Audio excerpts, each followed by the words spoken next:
Hola, hola, ¿qué tal? Buenas, bienvenidos. Hoy vamos a hablar nuevamente de lo que es la sucesión apostólica. Anteriormente hablé de ese tema, pero desde el punto de vista bíblico, queriendo explicar que realmente no es bíblica la sucesión apostólica. Incluso para aquellos que no conocen el catolicismo, la sucesión apostólica no es algo que nunca hayan escuchado, no saben qué es eso, es algo totalmente extraño, pero tiene una base histórica, no bíblica, pero histórica. Pero antes de entrar a eso, quiero darles un principio para explicar lo otro. En la historia bíblica, por ejemplo, tenemos que el Señor hace cosas o se hacen cosas con una intención, pero luego pasan a ser usadas con otra.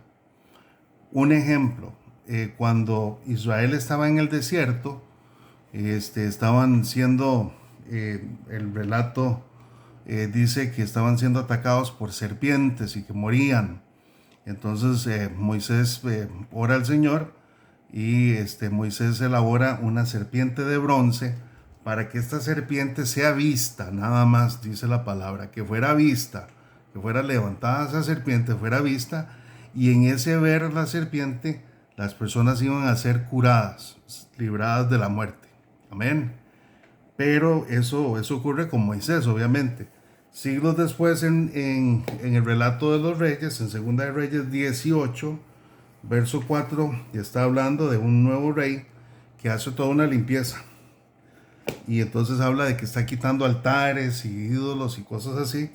Y dice, quitó los lugares altos y quebró las imágenes y cortó los símbolos de acera, que era una diosa, e hizo pedazos la serpiente de bronce que había hecho Moisés, porque hasta entonces le quemaban incienso y los hijos de Israel, y la llamó Neustán. Entonces, ¿qué estoy diciendo con esto? Que algo que fue puesto por Dios con un propósito, para un momento, para algo específico, queda ahí y luego es usado con otro propósito. Y eso es lo que pasa con la sucesión apostólica. El relato histórico es así, y esto se lo estoy dando basados en, aquí tengo el libro, a ver si lo pueden ver, se llama Historia del Cristianismo de Justo L. González. ¿Ok? Entonces, una vez que pasa el primer siglo, ya los apóstoles se han ido, ya no hay apóstoles, quedan obispos a cargo de la iglesia, obispos de la iglesia de Cristo. Empieza a darse un movimiento de otra, el cristianismo se está expandiendo, el Nuevo Testamento dice que se hablaba de, ya vienen los trastornadores del mundo. Pues ciertamente habían otras personas que querían trastornar el mundo, pero a su manera, no exactamente con el cristianismo. Entonces estas personas empiezan a hacer libros, otros libros, ¿verdad? Por eso escuchamos el Evangelio según Tomás, el Evangelio de María Magdalena, creo que hay un segundo libro de Enoch, y otros libros, el Evangelio de aquí, el Evangelio de allá, el Evangelio de Judas, hay uno también que se usa. Entonces, muchos libros empezaron a salir, todos, muchos con temas gnósticos. El gnosticismo es algo que se batalla desde aquel entonces. Hoy en día, entre otras cosas, lo conocemos como la nueva era. Si usted tiene algún amigo en la nueva era, eso no es nada nuevo. Pero bueno, entonces estas personas empiezan a promover su credo diciendo que son revelaciones particulares, que tienen un conocimiento que solamente ellos recibieron de tal o cual apóstol o de tal o cual discípulo del Señor, que tienen una sabiduría exclusiva. Entonces, la iglesia, ¿cómo responde a esto? La respuesta de la iglesia es la universalidad de la palabra.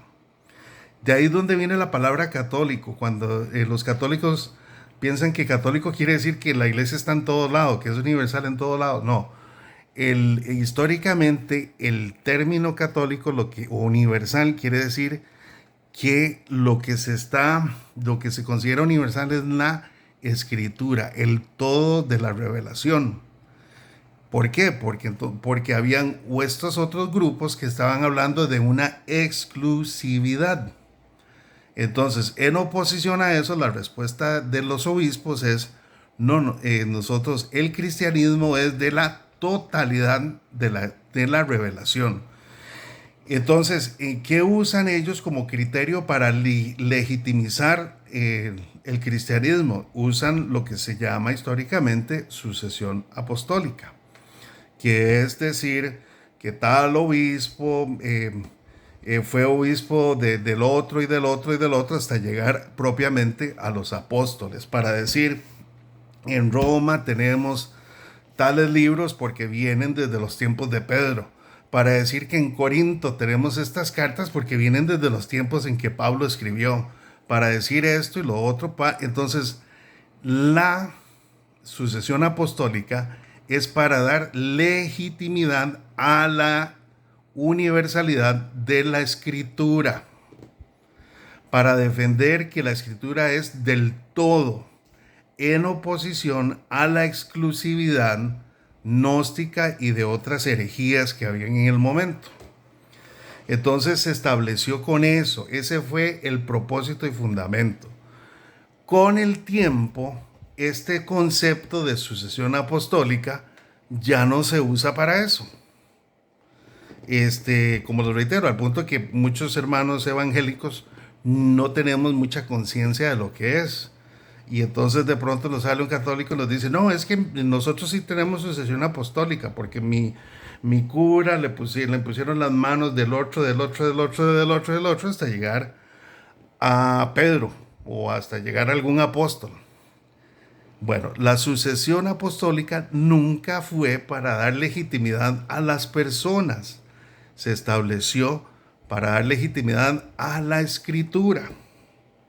Y entonces, en ese mal uso, y estamos hablando de los primeros 2 o 3 siglos del cristianismo, que todavía no estaba constituido el catolicismo romano, a pesar de que ellos digan que están desde el año 33, no hay razón bíblica para pensar semejante cosa, sino que antes de que existiera el catolicismo en Roma, estaba la iglesia y estaba batallando con esto. Luego el catolicismo usó ese concepto, ese nombre, ese criterio, y hoy los católicos lo usan no para defender la universalidad de la escritura, sino para proclamar una exclusividad católica. Entonces, es en realidad una contradicción, porque es una iglesia, una denominación religiosa que dice ser universal, pero reposa sobre criterios exclusivistas para decirlo. Y entonces, igual como en la serpiente de bronce, fue puesta con un propósito para dar sanidad, pero luego se malusó. Y así, pues, en su momento, los hombres de Dios, esos obispos que existieron en aquel entonces, en los primeros 2 o 3 siglos del cristianismo, pudieron defender el cristianismo, la fe cristiana, basada en la sucesión apostólica, que da legitimidad a la escritura, da legitimidad a una escritura que es universal, universal en el sentido de la revelación de la palabra. Y hoy, les reitero, lamentablemente el concepto lo usa el católico para justificar una exclusividad del catolicismo romano. Entonces eso se los comento para mis hermanos protestantes que no conocen la historia. Es a grandes rasgos. Les recomiendo mucho este libro, este autor es muy bueno. Y si ustedes tienen otras fuentes, pues también compartan. Bendiciones.